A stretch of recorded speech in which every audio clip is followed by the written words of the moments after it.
Iran আবারও প্রমাণ করল তাদের সামরিক শক্তি কতটা সুসংগঠিত ও আধুনিক। উপসাগরীয় দেশটি সম্প্রতি উন্মোচন করেছে একটি বিশাল ভূগর্ভস্থ ক্ষেপণাস্ত্র স্থাপনা, যেখানে মজুদ রাখা হয়েছে শত শত শক্তিশালী ক্ষেপণাস্ত্র। প্রতিপক্ষের নজরদারি এড়িয়ে সম্পূর্ণ গোপনীয়তার মধ্যে নির্মিত এই আন্ডারগ্রাউন্ড মিসাইল স্টেশন নিয়ে ইতোমধ্যেই আন্তর্জাতিক অঙ্গনে উত্তেজনা ছড়িয়ে পড়েছে। বিশেষ করে ইসরায়েলের সংবাদ মাধ্যমগুলো এই বিষয়টিকে বড় হুমকি হিসেবে দেখছে। ইরানের রাষ্ট্রীয় টেলিভিশনে সম্প্রচারিত ফুটেজে দেখা যায় ইসলামিক রেভলিউশনারি গার্ড কর্পসের আইআরজিসি নৌবাহিনী শাখা ইরানের দক্ষিণ উপকূলে নতুন এই ক্ষেপণাস্ত্র ঘাঁটির উন্মোচন করেছে।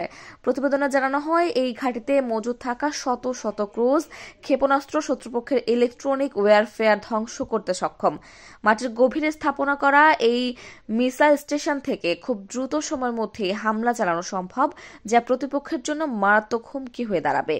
এই ক্ষেপণাস্ত্রগুলোকে দূরবর্তী অবস্থান থেকে নিয়ন্ত্রণ করা সম্ভব, ফলে এটি কৌশলগতভাবে আরও শক্তিশালী হয়ে উঠছে। শুধু তাই নয়, সমুদ্রের অনেক দূরে লক্ষ্য বস্তুতেও আঘাত হানতে পারবে এই মিসাইল সিস্টেম। ইরানের সামরিক শক্তির এই নতুন সংযোজনের পরিপ্রেক্ষিতে দেশের সামরিক বাহিনীর প্রধান জেনারেল হোসেন সালামি এবং নৌবাহিনী commander rear admiral Ali Reza Tangsiri ঘাঁটিটি পরিদর্শন করেছেন। তবে নিরাপত্তার স্বার্থে ভূগর্ভস্থ এই মিসাইল স্থাপনার সঠিক অবস্থান গোপন রাখা হয়েছে। ইরানের এই সামরিক শক্তির প্রদর্শনকে কেন্দ্র করে ইসরায়েলের উদ্বেগ বেড়ে গেছে।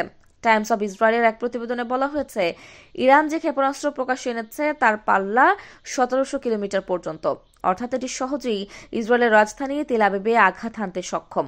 এর আগে 18 জানুয়ারি ইরান তাদের দক্ষিণ উপকূলে নির্মিত আরেকটি ভূগর্ভস্থ নৌঘাঁটি উন্মোচন করেছিল, যেখানে দ্রুত আক্রমণকারী জাহাজ এবং অন্যান্য সামরিক সরঞ্জাম রাখা হয়েছিল।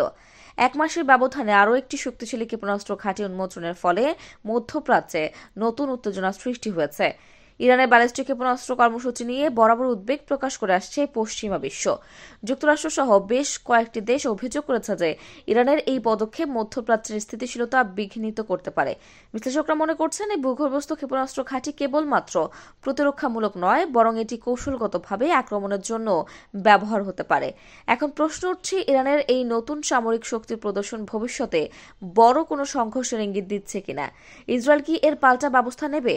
বিশ্ব রাজনীতির এই উত্তেজনাপূর্ণ পরিস্থিতির পরিণতি কি হবে তা জানার জন্য আমাদের সঙ্গেই থাকুন। নতুন আপডেট পেতে সাবস্ক্রাইব করুন নিউজ বক্স এবং আপনার মতামত জানাতে ভুলবেন না কমেন্টে।